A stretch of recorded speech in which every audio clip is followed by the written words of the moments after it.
Hello everyone, welcome back to the Country Living Homestead.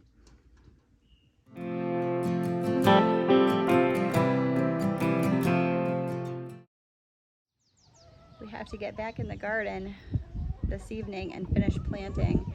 It is so hot right now and the humidity is so high that we had to take a break, but this afternoon it's supposed to drop down to like 65, so hopefully the conditions will be a little bit better to finish up the garden.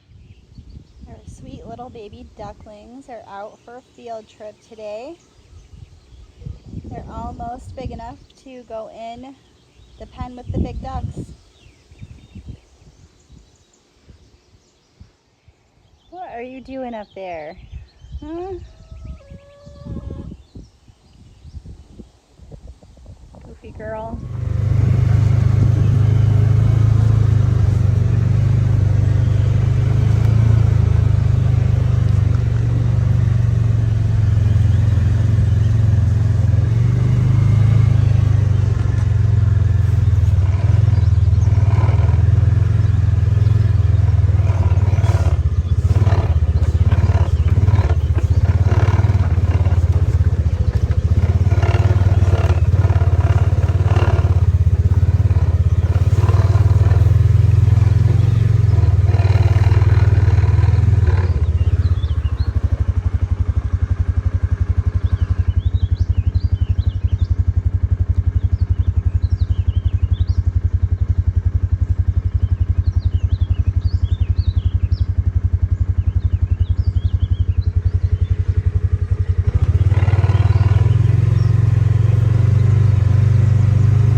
When we plant our potatoes, we do it a little bit different.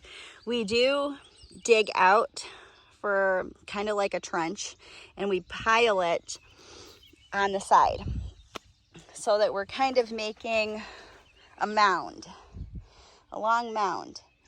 And instead of planting our potatoes in the trench like a lot of people would, we actually build up this mound and we plant them right inside the mound. And we use a whole potato. We don't use just a little piece. And we find that using a whole potato actually gives us a much larger potato at harvest time instead of a bunch of little ones. So that's how we do it here. It seems to work out well because the soil in these mounds, since we build it up, it's very loose. So it allows the potatoes a lot of room to grow. And ever since we've been using this method, we've had really great harvests. This year we did 4 of these rows of potatoes. I think they're about 30 feet long each. So I'll be sure to bring you back at harvest time and show you what we get. It's been really hot here this year, so we're just now finishing getting our garden in. So over here, we have 2 rows of onions. We have peppers, which I planted them a little close this year as kind of an experiment. We'll see how that goes. I had more pepper plants than I expected. Over here, we have a trellis, and we have tomatoes on both sides of that, which is what we normally do. And we're getting ready to mulch in here. Everything that actually has a plant anyway will be mulched. And it gets super hot here in the summer, so that's going to help us in a couple of ways. It's going to help us keep the weeds down. It's going to help us keep the plants a lot more moist with that mulch. It won't allow them to dry out so quickly, because we are carrying water out here in a bucket. Well, not really a bucket, but we are bringing water out here in a 50-gallon drum to water the garden, since we're pretty far away from the house. So we don't want to water it any more than we have to.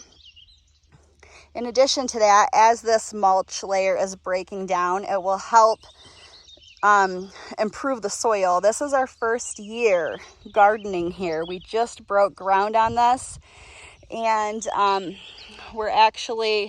this was an area that had like a lot of wild blackberries and things like that. It's pretty rocky, as you can see in some of the areas.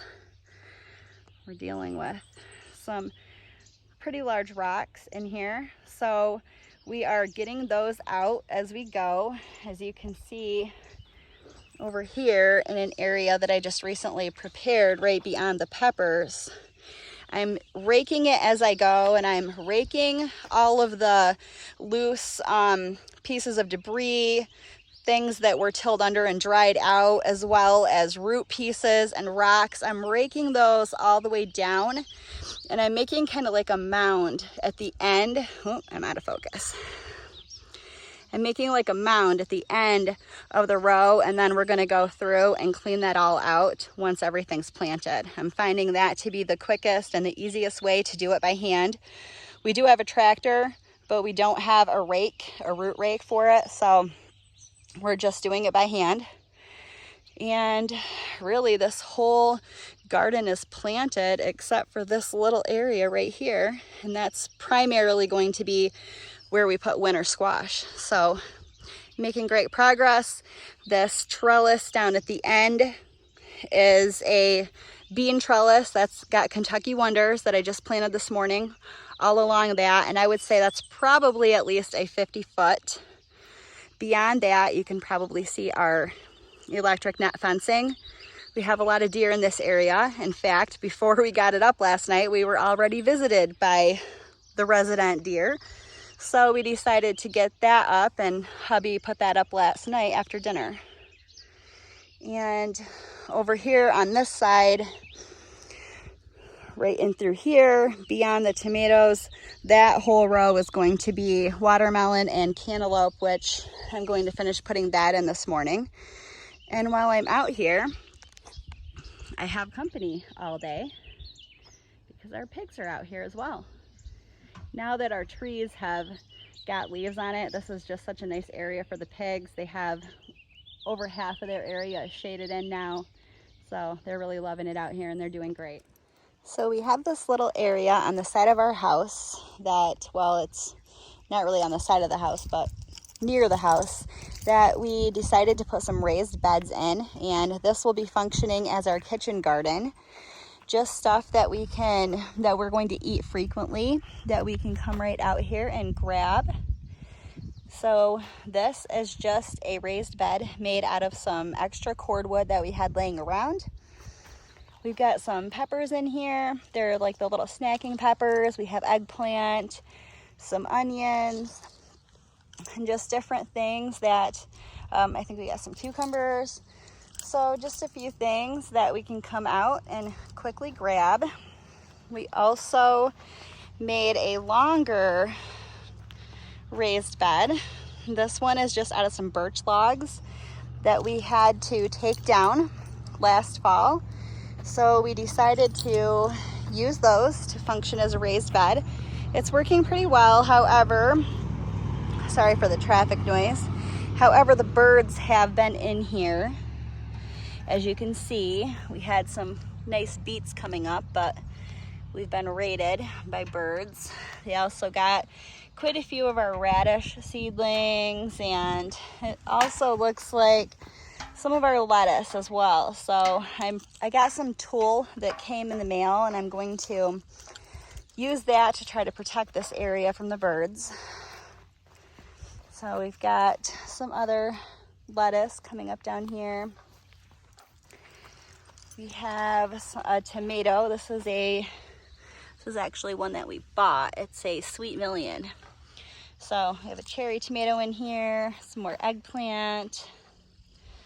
So yeah, this is working out pretty nicely. We actually put these raised beds in here with our trees that we planted, our fruit trees.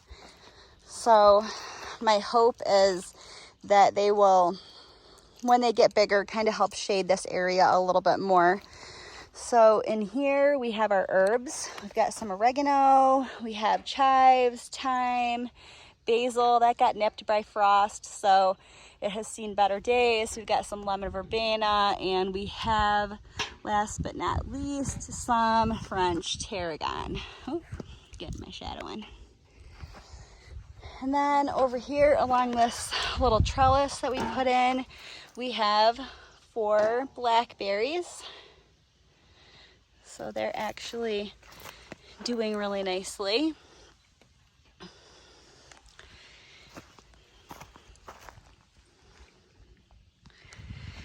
And then we've got one of our pear trees that's leafing out. This whole area over here that's weedy right now will actually be getting tilled, and we have some strawberry plants that will be going in there. I think we ordered 100 plants, so that should fill that area up nicely. And over here we have a couple of elderberry, which are doing really well, so we're pretty excited about that. So this is our first time ever growing in raised beds. And I will say it's been a little bit different. They do tend to dry out a little faster than planting in the ground, but so far I've been able to not have to weed this at all because I put cardboard down underneath the bed before I put the compost, and it's been working really great. So this will be one area that I won't have to fight the weeds on this year. Thanks so much for joining us today at the Country Living Homestead. Have a great day.